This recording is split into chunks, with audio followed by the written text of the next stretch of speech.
Inkuru y'incamugongo, umuhanzi Gogo wari umaze kwamamara mu muziki wo kuramya no guhimbaza Imana yitabye Imana.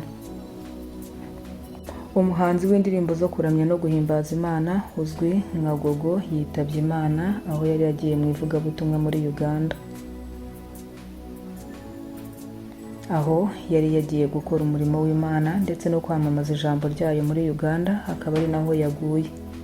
Aho ivugabutumwa rye ryari rimaze kwamamara, dore ko yaba mu Rwanda ndetse no hirya no hino, yaba abavuga Ikinyarwanda cyangwa Icyongereza, bose bari bamaze kumukunda.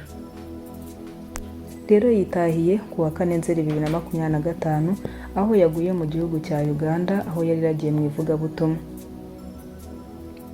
Gogo yamenyekanye mu ndirimbo Everyday I Need the Blood of Jesus, ari nayo yatumye yamamara kugeza ku rwego yari amaze kugeraho, dore ko yaba mu bihugu bitandukanye yari amaze kumenyekana kubera iyo ndirimbo ye. Bikekwa ko yaba yishwe n'umutima kuko yari asanzwe agira icyo kibazo, gusa kandi yagiraga n'uburwayi bwo kugwa, mu Kinyarwanda ariyo ndwara bita igicuri.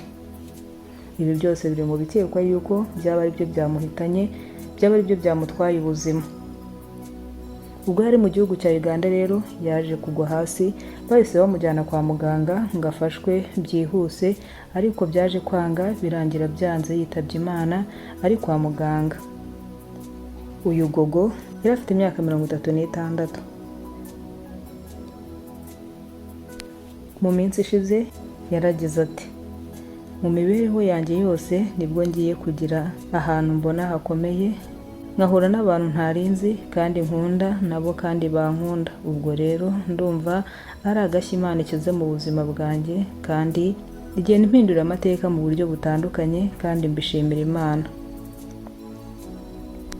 Gogo kandi uretse indirimbo Blood of Jesus yatumye amenyekana cyane, yakoze n'izindi ndirimbo zirimo Uwo Mwana, Uwiteka n'izindi nyinshi yagiye akora, ariko yitabye Imana hari izo yari atarashyira ahagaragara. Muri Uganda yari amaze kwamamara cyane, kandi siho gusa, ni henshi cyane yakundwaga, dore ko yari umuhanzi ukunzwe kandi wari umaze kwamamara bitewe n'ukuntu yaririmbaga, kandi bitewe n'indirimbo ze ukuntu yaziririmbaga, byose byatumaga akundwa n'abantu benshi batandukanye kandi bakomoka mu bihugu bitandukanye. Aho rero muri Uganda ari naho yaguye, yari ariyo ari mu ivugabutumwa, dore ko afite abakunzi benshi cyane. Ubusanzwe amazina yiswe n'ababyeyi ni Musabyimana Gloriose. Yavukiye mu karere ka Rwamagana mu murenge wa Fumbwe, mu mudugudu wa Kiranga mu ntara y'Iburasirazuba. Gogo yavutse mu 1989, bivugwa ko yari afite imyaka 36. Mu kwiga amashuri ye yagarukiye mu mwaka wa 3 w'amashuri yisumbuye. Gogo ababyeyi be bitabye Imana, dore ko we yagiye arererwa mu muryango kuko papa we yapfuye mu 1994, naho mama we yaje gupfa nyuma.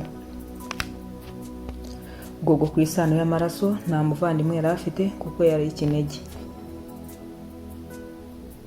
Yagendaga aba mu miryango, ava hamwe ajya ahandi, gutyo niko yagendaga abaho.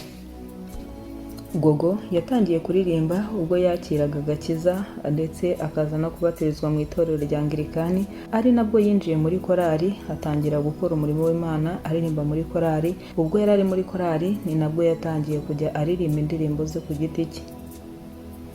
Ubwo yinjiraga mu muziki, kubera atarabisobanukiwe neza, yaje kugurisha isambu 700,000 ayashora mu muziki, ariko igitangaje nuko uwo yari yizeye kumufasha yaje kuyamurya, amukoreye indirimbo 2 gusa, nazo kandi za audio cyangwa z'amajwi zidafite amashusho. Kubw'amahirwe nyuma Gogo yaje guhura na Nsabimana Augustin, aba ari we umufasha mu kureberera inyungu ze, kuri ubu ari we twakwita nka manager, niwe wari manager we. Ubwo bakoranaga ikiganiro kuri YouTube channel, ndetse ari kumwe n'uyu manager we, mu kiganiro bakoze haje kubonekamo umugiraneza amwoherereza 80,000, ari nabyo bakoresheje bakora indirimbo yari isigaye Ibanga ry'umutima ushaka shira impumpu, dore ko ari nayo yari asigaranye mu ndirimbo ebyiri yari yarakoze muri ayo mafaranga bari bamuriye 700,000.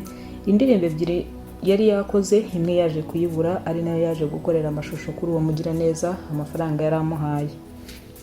Everyday I Need Blood of Jesus niyo ndirimbo ya Gloria cyangwa Gogo yakunzwe cyane.